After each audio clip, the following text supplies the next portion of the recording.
I think there's a lot to be said for that. We've talked about through the first few shows, you know, normally by the time we get 6-7 races in, it's like, okay, well, who's going to be second behind Frank Manzo?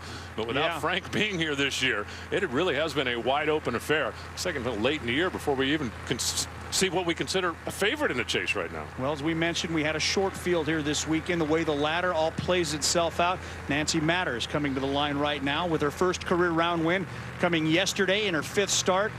And now here she gets a freebie into the second round. She can test this racetrack, and as dramatically as the weather has changed, it's probably pretty nice for this team to have that opportunity. Yeah, this is a team that has not run the last few seasons at all, so they're working on putting together their new database and new notebook for this car.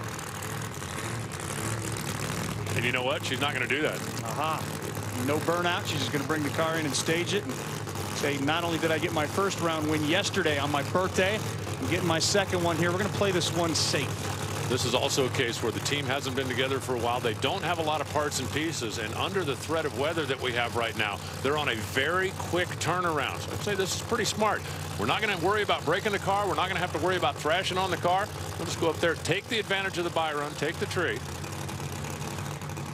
and go back and top off the gas tank, check it all out, and they'll be ready for the semifinals. They're not even going to take it down the racetrack here. They're just going to push it off on the starting line.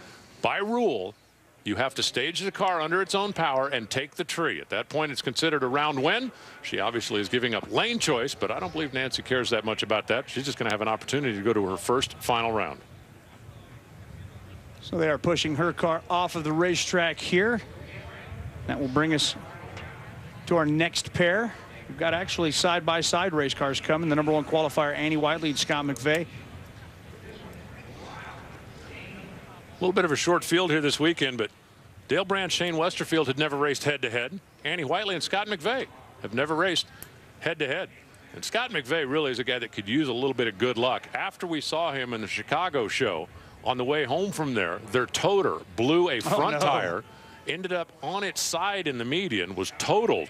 The good news is the trailer broke away from it and didn't damage the race car, although there was some damage to the trailer. But these guys have been going through recovery a little bit. Final pair of the second round of Alcohol Funny Car, the #1 qualifier, Annie Whiteley and Scott McVeigh, when we return to Brainerd, Minnesota.